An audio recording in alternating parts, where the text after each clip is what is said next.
What's going on, everybody? Welcome back to the channel. I am Lady Nika, and with this week's episode of The Real Housewives of Atlanta.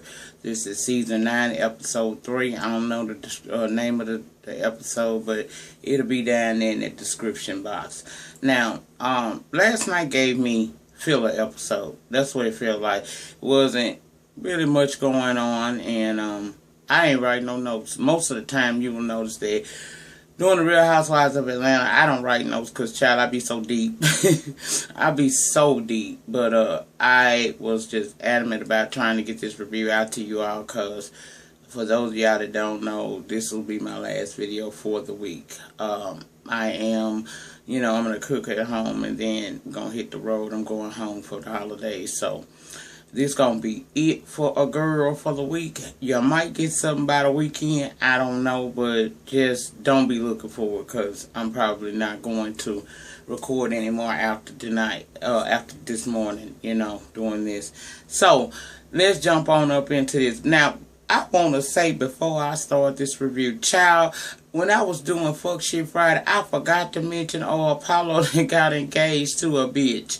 And she is going to be on The Real Housewives of Atlanta this season. So there's going to be some little old mess right there, honey. To my understanding, she's going to show up for the old lady gang opening of the restaurant. Child, I can't wait to see the look on Phaedra's face. And Todd and them is alleged to have already known about this girl, so this should really prove to be some bullshit. I mean, child, y'all know we like the drama, so that shit gonna be interesting. But I was like, he been dating this girl since 2014. Okay, whatever, I guess, girl, but I forgot to mention this shit in Fuck Shit Friday. But yeah, child, he ain't gay. Apollo setting this shit up for when he get home. I ain't mad at you because Phaedra already gonna have you straight. You can best believe that shit. She ain't crazy neither. Anyway, let's start this episode out because I got like under 20 minutes worth of recording time left. I need to clear some shit out, and I ain't did it and probably ain't gonna do it. But anyway, this episode starts off with Sheree. Is that woman named She by Sheree? Okay, Sheree, Porsha, and Phaedra meeting up. Now, Sheree goes into telling them about what went on between her and Kenya at the mystery box thing. Okay, how they, it was how they confronted each other. Really, is what I saw. Phaedra admits, well, child, I had a meeting with Kenya too. I went to talk to her on behalf of my girl, find out why she had a problem with my girl, that being Porsha. She said Kenya told me a little D keeps her very calm and she don't act out. So they had a little conversation. It really wasn't nothing into it. The normal Real Housewives of Atlanta shade. But my thing is this, child, all y'all like a little D. So don't knock Kenya for what she doing. Now, meanwhile, Kenya is over at her house. Her and Matt is exercising. She's saying that, she love him and, he makes her feel safe and secure and all of that shit. And I'm thinking to myself, now, girl, if Porsha, by her pulling your hair, made you feel some kind of way, how you ain't nervous when you with this big bulky man who could snap you in two if he decided to? But I guess you know your man better than me, girl. I'm not here to, be careful, Kenya, be careful, because them sexy crazy ones, them sexy ones like that tend to be them crazy ones, okay? And then there is that major age gap. Matt like what, 28, Kenya like 44, some shit like that. He invites her to his family reunion. She's a little apprehensive about it. However, she's going to go on down there and have the little meeting. Meet up with the family for the family reunion in Cincinnati. Now, you got Cynthia at the house getting ready to cook up something, but she waiting on her mama and Mallory to come by. So when they get there, they get their little drinks, their little glass of wine, and they go sit out on the balcony, and that's when Mallory tells Cynthia, girl, I done spoke to Peter. He called me a couple of times. Now, I found that odd because Mallory and her mother were the two that was trying to hide the marriage certificate when Cynthia and Peter was trying to get married. They never really acted as if they liked Peter. But now Mallory and Peter having conversations. And I'm like, Cynthia, why you ain't tell me that? If my sister get to talking to my ex, I would like for her to come and tell me what the hell's going on. But, child, she didn't. And apparently all Peter was saying was that he missed his wife. Cynthia says she just need peace in her life. She want to remain friends with Peter, but she needs her peace of mind. And she's sorry she can't have it with him as her husband. So then we switch over to Kandi. Kandi's having a meeting down at the candy factory. It's Don Juan, Kwame, I think that's his name, and Karma and Todd. And they discussing the old lady gang. They supposed to be having this block party on the day that they do the grand opening, and they discussing when the hell is the actual restaurant is gonna be completed. Kandi says she ain't trying to spend no money that ain't necessary. So as they having this conversation, in comes this chick, and we all wondering who this hoe. Well, that's Chris Kelly. That is Block's girlfriend. Block is Riley's daddy. She takes it upon herself to come to see Kandi because she wants to be that bridge between Riley and her father. Now, I'm going to tell you, I understand that this girl probably was just trying to, do the right thing. Her heart was in the right place. However, this is not your business. You don't know everything, and I think that when the new person comes into the person's life that already has a child and stuff going on, you should kind of like take a back seat to that because that's not your business, girl. And Kandi basically told you as much. Riley not interested in having a relationship with her father. She tried that when she was younger, and he would constantly disappoint her. So she don't want to deal with that anymore, and I can understand how Riley must feel. Now, my thing about Chris is, girl, you out of line.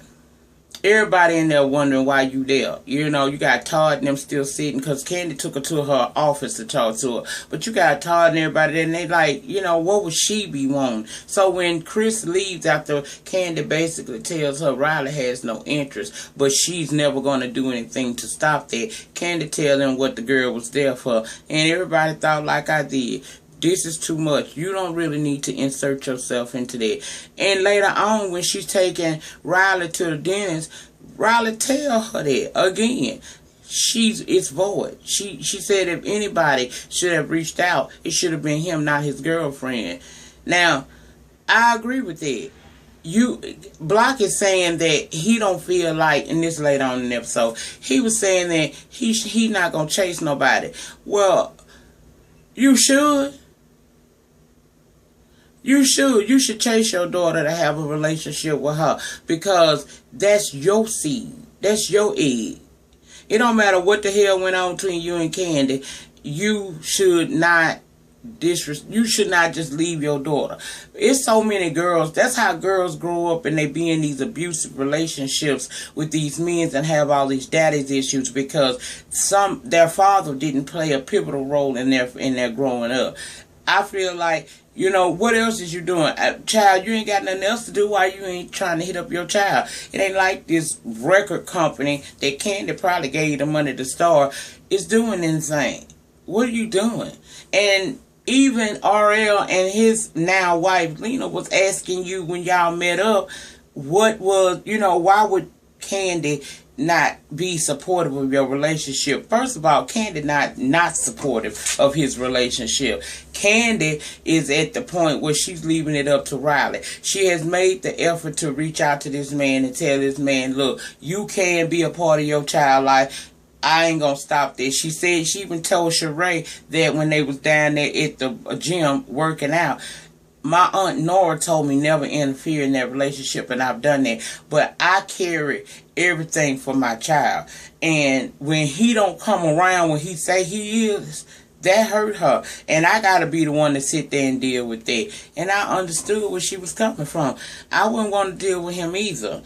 I mean, dude, you look like a dried up motherfucking wannabe rapper. You need to get your life together. Because while you around here thinking that you still in the game, the only game you need to be trying to be a part of is the game that helps your daughter be a successful person mentally. You setting her up to feel like she ain't shit. Thank God Kandi got people like Todd and other men in her life that can step in. But I totally get why Kandi has the position that she has when it comes to Block. And Lord knows, I ain't got shit for Sugar Mama and her crew. I don't like none of them motherfuckers. But in this scene, she was right. Then the scene switches over to the road trip. Matt decided that instead of paying for a trip, a flight, they would ride the 8 hours to Cincinnati. Now, Kenya ain't want to do it, and the whole ride you could tell she didn't want to be in no damn car with them 2 dogs in the back. But eventually they get there, and everything is good except for what Allison, the sister of Matt. She concerned. She say also her brother don't really know what Kenya stands, and she concerned about the relationship. The mom and pop seem to get along with Kenya well, but it's that sister. That sister still got some, questions and concerns, and I guess in a sense I would too. My brother's name 30 years old, and he's dating this chick that damn near 50, and I need to know if this bitch real about it or not. But eventually we see that Allison and Kenya was able to talk. She told, look, if I didn't care about him, I wouldn't even be here. And there's one thing for certain I can believe, because Twirl didn't want to go through what she had to go through to get there, but she was there. So I think they're going to be all right. Hopefully things will work out for Matt and Kenya. I hope that it does. Now, we also had Sheree go see Bob. Y'all, Bob ain't nothing but comic relief for this show. I didn't like him when he first premiered, in the first season with her, because he was so mean. But he, he done mellowed out a whole lot. And you could tell he really trying to make it work with Sheree again. He was telling her, she thought he could. He told her, now we making some smoothies, child, some smoothies from hell. But basically, he wants back in, and like she told him, baby steps. It's going to take a time. But Sheree, girl, you might want to go on and hook her back with that man, especially if he putting forth that kind of effort. I think y'all will be all right, but time will tell. But girl, don't throw away no man, based off of, he ain't coming. Girl, work with it. Work with it. That's the problem with a lot of women. They too busy trying to make him to be that perfect man. Child, he don't need to be perfect. He just need to be perfect for you. And if that man is perfect for you and you can forgive everything that he's done, then move forward. But I get what she said. He ain't apologized for what he took me through.